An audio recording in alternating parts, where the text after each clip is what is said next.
Well, the research there at Boston University drawing parallels to what happened in Wuhan, which is where many believe the COVID pandemic began, although that has never been proven. Joining us now, On Balance host Leeland Vittert. Leeland, maybe I'm being a glass half empty person here, but what could possibly go wrong? Well, that's what journalists are. We're skeptics inherently. So you have to look at it as glass half empty. We don't ever do stories about planes that land.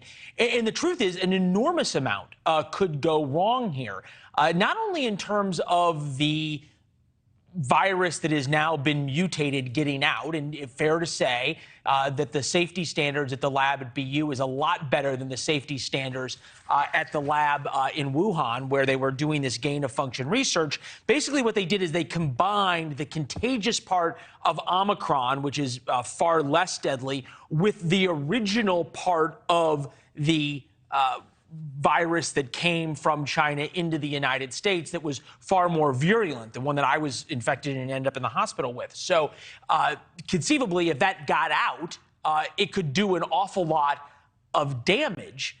The second part of this, of course, is BU has been targeted before by Chinese intelligence that we know has a lot of interest in our medical research and using bioweapons.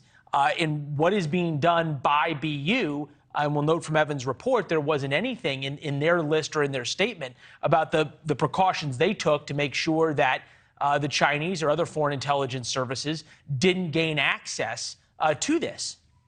Of course, Leeland, we also want to talk about the fact that the researchers at that Wuhan lab claimed that their safety standards were, in fact, good. So we have to say that, too. I mean, just right.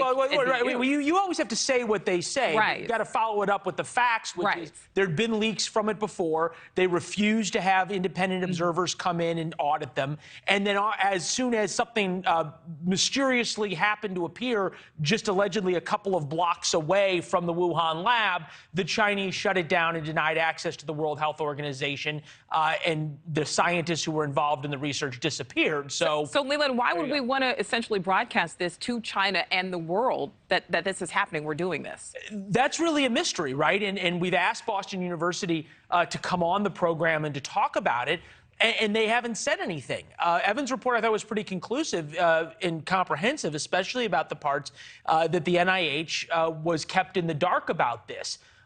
Which is really kind of confounding, especially when you're dealing with something right now. You'd think, if anything, that research regarding COVID and changing COVID, as we're still, at least according to some, in the pandemic, that this would be a really important thing to look at. Right. I mean, the thought of even having to go through that again, as the world globally, just, oh my goodness. Leeland, tell us, what are you talking about on your show tonight? We're looking into this in terms of exactly what could go wrong here and what safeguards there are, both in terms of it getting out, which seems as though BU investigates lots of different viruses, so that part is pretty well done.